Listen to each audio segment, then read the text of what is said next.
IT posted on Instagram an image from back when he was an MVP candidate just 2 seasons ago with the caption, quote, "So quick to forget, I'll remind him though." Shannon Sharpe, are you surprised that this is the best contract he could get? I really am, Skip, because I thought he could get the vet minimum or the mid-level exception. Yep. But he 2 steps below that, 1 year at $1 million. And just to think, a couple of years ago in that graphic, Skip, he was in line to get a $100+ million contract. And he was really, really dynamic in Brad Stevens' system. Now, that's the only system that we've seen him in that he could be 5'9" and be as dynamic as he was. But how times have changed. And sometimes heroes don't get the monetary reward that they deserve, Skip.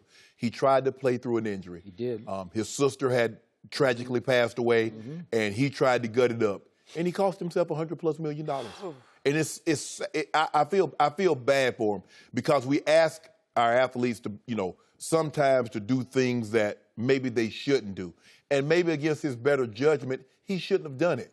But because of what he was going through, and that was his place of refuge, was to get out there on that court so he wouldn't continuously think. And he had some games where, Skip, it was unbelievable going through what he was going through and for him to be able to play at that level.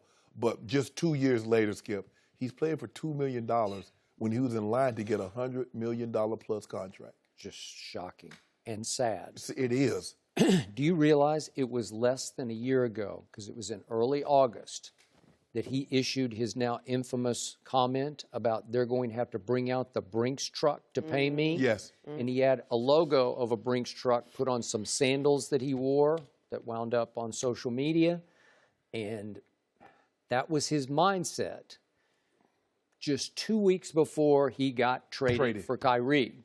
And he walks in the door in Cleveland, and he immediately basically announced he's now LeBron's co-star and equal. And you hit the ceiling, yes, as did I, because I thought it was so out of bounds and so outrageous. And you were so out on Isaiah Thomas. Yeah, for me. Did he not mess it up for a while? He messed it up for a while. And obviously, his hip was not right. Nope. He should have had surgery immediately. Yes. He tried to just let it heal on its own, and it was never quite right. But I got to give him this. When he did go to the Lakers at the end of the year, he played 17 games.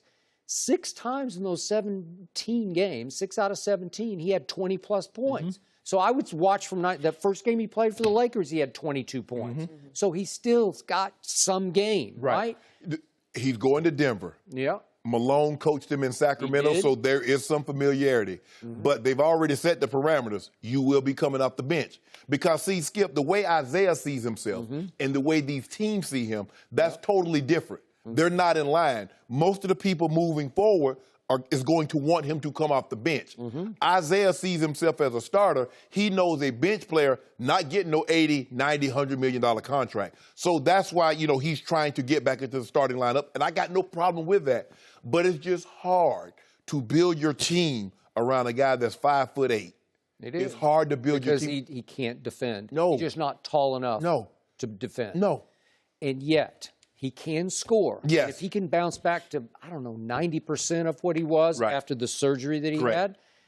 So I look at this team. You love Jokic. You loved him all last year. And they did obviously re-sign him and Jamal Murray and Garrett Harris at the guards, and then Will Barton and Paul Millsap at the fours. That's pretty. If he's your 6th man, this could be a steal of a deal at just $2 million to get that.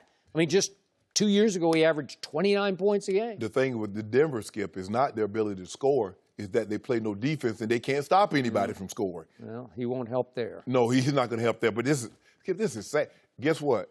Kawhi is still. Kawhi's like, that's what. Now y'all see why I didn't come back out there when I wasn't 100%. Because he was in line to get $100 million and he's playing for $2 million. I'm in line to get $219. I'm really trying to get all that, Skip. Kawhi Leonard had a bruised thigh. That's what they thought his was, too. Thigh. He had a hip injury. Hip injuries can end your career. See Bo Jackson. Oh, I know. Rod Smith had that torn labrum in his hip. Right. Yeah, they're not easy to come back from. Serious That business. is. It's because they go ahead and have to reattach it. Yeah. Bo's on was more serious than that because his was the socket. His fractured the socket. So it's like that ball and bone socket, it just blew out. Kawhi Leonard took a knee to the thigh. It hurt, painful. Ooh, I can't Played go. 9 games out of 82 with a thigh bruise. Thigh bruise? Yeah, but I can't go. Really? I can't. So Kawhi's saying, see, I told you so. No, he's not. He's saying, well, I pulled one over on them. He's like, this hurt. Y'all got 219 over there for me. I need a $219 million bad day. I want to go home. Send me to L.A. Yeah, you want to go to L.A. Let the man go home. There's no place like home. Please. There's no place like home. There's no place like... Isn't that what Dorothy said? Yeah, that's what she said. Yeah, she said she want to go home. Kawhi said he want to go home. Send him home. Do right, RC. Do right, Pop. Send him to the Lakers. Send him to Toronto, where he belongs. What kind of foolishness is that? Belongs in Toronto. No, he doesn't. Yeah, he does. That's what Vegas says. Yeah. I don't know. We'll see. You know who else is talking? Tony Romo. He says that Tom Brady and the Patriots are not going to the Super Bowl next year. Is he right? We'll discuss it next on Undisputed.